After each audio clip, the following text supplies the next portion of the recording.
Hello everybody, welcome back. It is me, your old pal Orpheus, with another adventure here on Orpheus Plays. Oh yeah, today we got a lot of fun today. We're playing Blade and Sorcery. We are in the marketplace, and this is survival mode. And today I want to talk to you about something. I've mentioned before that I have some crazy neighbors, and I mentioned in the last episode something about police, but yeah, we'll get to that in just a second. Anyway, this is going to be a fun one. I hope you're doing well today wherever you are, whether it's day or night, and we're hanging out here with the crazy star up there. That's kind of cool looking. It's like a big eye. Anyway, hi, how you doing? So let's get things kicked off. We have a weird bamboo pick hammer. These things kind of suck. A rusty cleaver, ooh, and an executioner sword. You know, the last few videos, I've started with the executioner sword. They keep offering it. These things are supposed to be random. Whatever. I'll grab a rusty cleaver. This will probably give someone a nice infection. All right, let's get things kicked off today with our first traditional. We're going to do ultra slow motion kill of the day. Go for his head. Hey, buddy, what's going on? You look like you're having a bad day. Anyway, so with that out of the way, let's get to today's topic. All right. So in the last episode, I mentioned that I've only been ever pulled over once for something real. I went and thought about it. It was only once, the time when I talked about when I got pulled over in Texas. I made an editor's note on the last video, but I was driving along the highway and I was smoking a cigarette. Don't smoke, everybody. It's bad. I have quit several years now, so, but don't smoke. I was driving down the highway, I was smoking a cigarette, and I must have been holding it weird or something, because the cop pulled me over, and he started asking me about, if I had any, the thing that they ask. They do it as like a vibe check. They say, oh, do you have any guns, knives, explosives, nuclear bombs, drugs, anything like that? And depending upon how you answer, they go from there, you know what I'm saying? So, like, if you're answering kind of weird, like, no nuclear bombs, but, gun? No, that kind of thing. So they can tell, right? So this guy was like, I think there's some drugs in the car. I think I might want to do a search of your car. And I'm like, okay, whatever, dude. Well, here's why you might want, if you're completely, like, if you're innocent, right? This is something you might want to take advice. And this is not advice if you actually have something with you, whether you want them to know about it or not. I'm not condoning anything like that. But, so, what you want to do is if you're completely innocent and you don't want to spend your day kowtowing to a cop, and I'm not against authority or anything, but what you want to do is tell them, no, you shouldn't search my car, right? Make them go get a drug dog or something, you know what I'm saying? Get your taxpayer dollars out of it. So, not always, you can just go, yeah, search it, whatever. If you're into that, that's cool. I'm kind of against authority sometimes, so this guy was like, can I search your car? And I said, yeah, absolutely, bro. So he spends legit an hour on the side of the road tearing apart my car. And I had a PT Cruiser at that point. Did I? No, what did I have at that point? I don't even remember what car I did. I think it was a PT Cruiser. Whatever. Anyway, not important to the story. So, this guy literally tears my car apart. Like, took the seats out of it, took all of my luggage out, took everything out of all of my luggage. Took him like an hour to do all this stuff. And then he goes, well, okay, you're all set. And just left me on the side of the road with all of my stuff. Just hanging out. It took me another, hour to put everything back. And I could put the seats back in. Anyway, so I got off on a little tangent in the beginning. But it's a good reminder of my only interaction with cops on the side of the road. Now, if you've seen some of my other videos, I did get busted for something a long time ago, and yeah, that one's called the Sting Operation. You might want to go find that one. It's a fun one. Let's see if I can link it right up here. Right up here. Whoop, where'd she go? Right up here. Anyway, so let's talk about the apartment complex that I live in. It's an interesting place.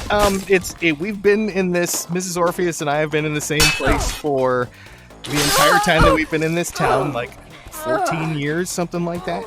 And we've had the same apartment complex. It's changed owners a couple of times, you know. And of course, with everything going on in the economy and all that, the rent has gone up and all that. But we've tried to be, I guess what would be known as good tenants, right? Along the way. Meaning, like, we understand that some of these apartments, because there's a couple of studio apartments, those ones that are just one room with a bathroom. There are a couple of those in this apartment complex, and those can tend to attract some interesting people occasionally. So, over the years, there's been, you know, police have showed up for things. We had one neighbor. There was an old lady that would sit in there. It would get up to literally, like, legitimately 103 degrees outside. And this woman would sit in her apartment, no AC on, windows open, door open, sitting there chain smoking. God, she sounds like she worked at a bowling alley back in the 70s. It's a really good day out today. How are you? Anyway. So, over the years, we've had some young couples that have lived in there that have gotten into a little bit of trouble with the law. And there's been... Oh, sorry about that. Woo! There's been some interesting people that have gotten into fights with each other. There was a couple that was selling drugs out of there once. I did a video a couple months ago about the tenant that was in there a while ago. She got murdered by her boyfriend while they were living there, and apparently her body was in the bathroom for a week or two at least before the cops came. Yeah, that would no. Anyway, so here I am. I'm sitting on my porch the other night, and I hear a little bit of thumping and bumping next door. And I'm like, whoa, that's interesting. Well, I have security cameras. If you know about my my channel, I have PTSD and what's known as hypervigilance, right? So hypervigilance is something that gets created when you go through some interesting trauma. For me, it was always being on guard for my father and mother coming towards my room, because it usually meant some sort of abuse was happening or is going to happen, right? Ooh, she flew away. But it usually meant some sort of abuse or trauma was about to take place, some sort of beating or whatever. Anyway, so I became very hyper aware of all sounds and everything going on. Now, there are some other things that contribute to it. I am not a medical professional or anything, so don't take anything that I say with any, credence. But it's sort of developed, and so as life went on, as technology progressed, I was able to get a nice security system. All right, so it's a bunch of cameras, and they're all, they face different directions, all from my apartment all over. And I hear all this thumping and bumping, a little bit of rah, rah, rah going on next door, and then so I'm like, let me take a look on the cameras. And I look at the live feed for one that's our patio. It's looking out on the street a little bit towards the sidewalk. And I see a bunch of cop cars outside, like 3 or 4 cop cars. And I go, oh no, right? Because you always, like, whenever you see cops, like, near your house, you always, just for a second, I don't know if this is the same with you, but, like, for me, I kind of go, did I do something stupid and not know about it, right? Because I have a brain injury, and I have a couple other things going on. So sometimes I miss gaps in my memory, right? So, like, I'll wake up one morning and I'll go, what did I do last night? I have there's no data, right? You go to the memory banks and it's like, no data. Okay. Well, so I see all these cop cars and I'm like, what the hell's going on, right? So I go and I'm still looking at the cameras, right? And I'm slightly freaking out. My heart rate's going up a little bit, and I'm like, what's going on? And I see from one side, on the side of the camera where the apartment next door of us is, the woman there getting led off in handcuffs by 2 cops, right? Okay, so maybe I should preface. I should sort of explain. Oh no, I should sort of explain why this is sort of funny. Our neighbor next door moved in about a year and a half, and she moved in as part of. I've mentioned the other woman before. She's the one that left a Jesus picture outside my front door. She and this woman that we're talking about moved in at the same time, and they're on subsidized housing, which means that they apparently don't make enough money, which is a lie. They both have full-time jobs. But anyway, they get subsidized housing in our apartment complex. Now, this is not, what is it called? Section A, Section 8, whatever. This is not qualified Section 8 housing. So they get in here on on a loophole that's paid for by the government and stuff like that. Well, at least partially. And come on, bro, go down. So what's going on? It's like stuck on. What is? Ooh, interesting. Anyway, so she's kind of interesting. She's got a nice husky that's over there. His name is Nevada, I think. Now, we only found that out a few nights before this police interaction happened. We were sitting out on our patio, and Mrs. Orpheus and I, we were watching some. This is. If you haven't heard of this show, this is going to sound weird, but if you have heard of this show, you're like, oh yeah. It's called Are You Being Served? It's from the BBC back in the late 60s, 70s, in that era, and it's a British sitcom about a bunch of people working in a department store. Anyway, that's neither here nor there. Another tangent. I may or may not have had a dab before I did this, like hit the tab rig a little bit. So I'm rambling a little bit, but anyway, we're watching this funny British television show. We have a projector out on our front patio, and it's fun. It's it's not like you're imagining some setup that I have outside. No, I just take an old projector out there and project it on the friggin' wall we have.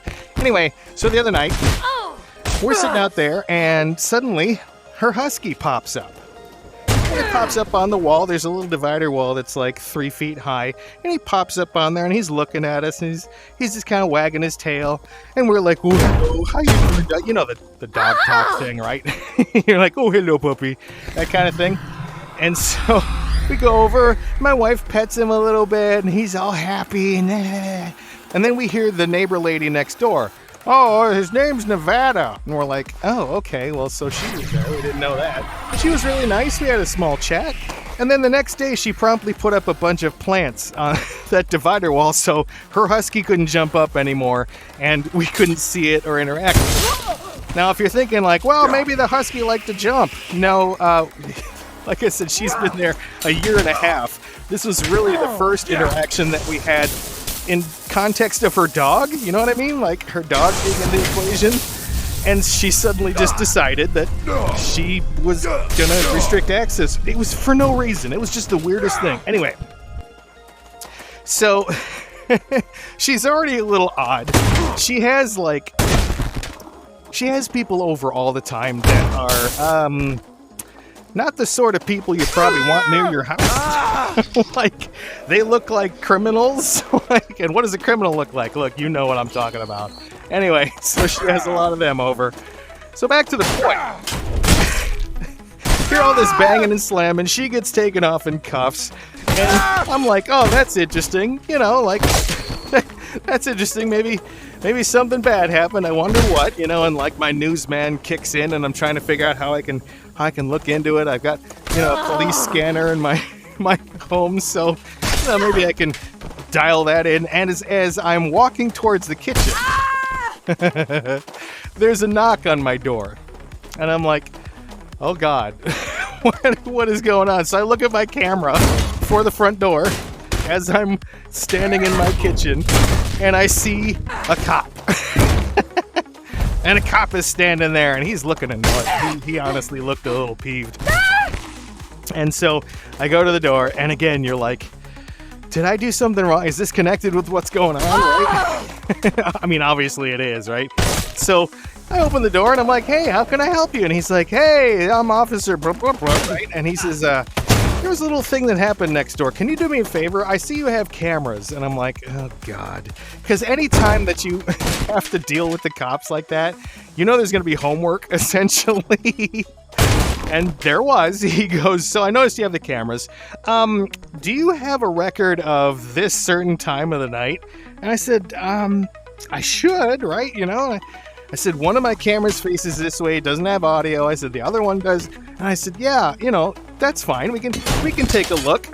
Well, I didn't realize he wanted, like, now. He wanted to look at it now. And I was like, oh, let me go get my tablet, right? So I go get my iPad. And I bring it out, and I start scrolling through that camera. And I'm looking through the SD card for whatever. And, like, it's this period of time that's 25 minutes long. Like, the window is 25 minutes long.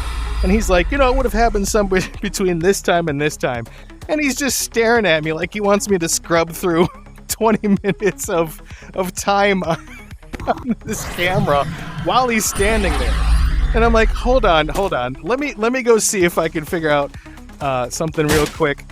I forget what it was. I had to go back into my kitchen for something, and I left him standing there holding my tablet. And, you know, some of you are just cringing right now, like, no, don't do that. Don't ever.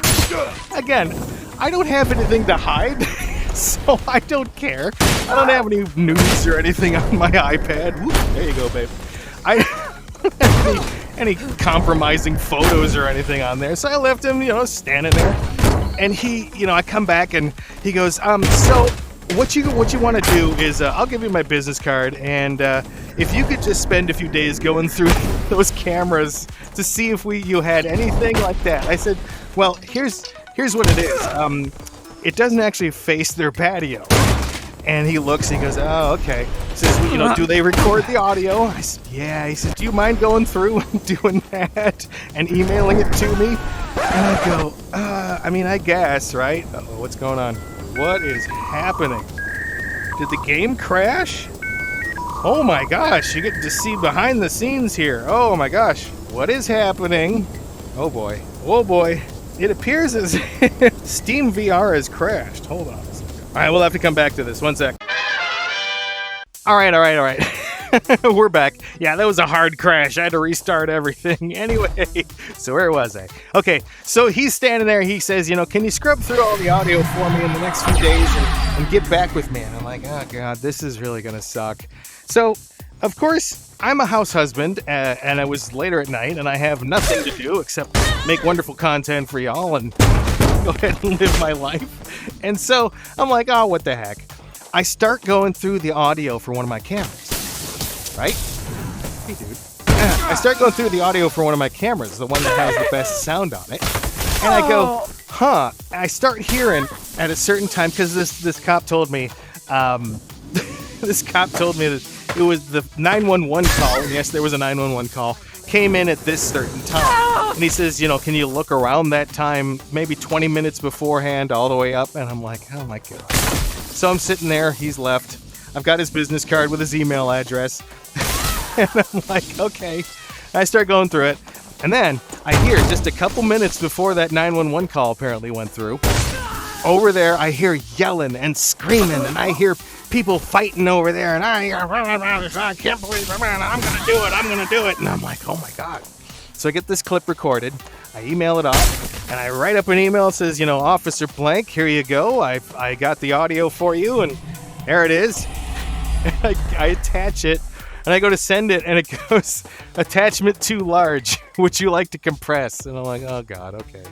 Yes, let me do that. Why not? Oh, no, not the bucket this time. So that freaked me out a little bit. And then I go, well, I've got a police report number because he gave me that. And we're circling back to, we're good tenants, right? We like to keep them involved in, you know, the landlord's involved and informed about what's going on. So I asked Mrs. Orpheus, I said, should we tell the landlord? Because this was a pretty big thing, right? Apparently. I don't know. It sounded like something bad happened. Because the cop came to me and, like, inconvenienced me on my night when I was gonna, you know, just hang out and have a good time. And so she says, yeah, we might as well. So I send an email off to the landlord. Hey, you know, just me and Mrs. Orpheus here. Remember us, of course. And we're just being good tenants. I send off this email, and Landlord emails back and says, you know, thank you, I will look into it. And like, okay. And then, so here's the thing. Here's the funniest part about all this.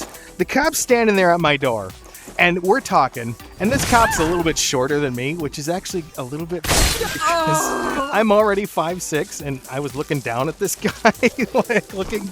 Anyway, if you're watching, officer, for some reason, I'm sorry. You're short. Anyway, so like I said, I don't deal with cops very often, and so I was such an awkward weirdo standing there with this guy. He's just asking me questions, and I'm like, like tripping over my words and everything. So I guess I must have been acting really strange because he asked for my ID. Now, normally they just write down your ID and that's all, right? He actually called in my ID while I'm standing there and checked me for warrants and stuff. Folks, if the cops ever come to your door and you have something like that they want like that, like, oh, can we look at your security cameras? Just tell them you don't have SD cards. Unless you heard like gunshots and stuff, then I guess you shouldn't destroy any evidence or whatever. But like, this is, I act like such a dingus in front of this guy. There's so much so that he called me in, and then that little piece of relief as we're talking, and all of a sudden I hear the dispatch say, oh, he's clear. I'm like, oh, well, that's good confirmation, I guess. Anyway, so this one's kind of long, but what the heck, it's a good story. Kind of rambling, but whatever, you know how this channel is. Anyway, I hope you enjoyed that. We'll see you in the next one here on Orpheus Plays, as that guy just falls right on his face.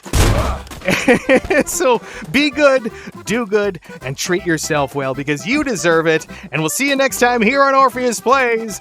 Bye!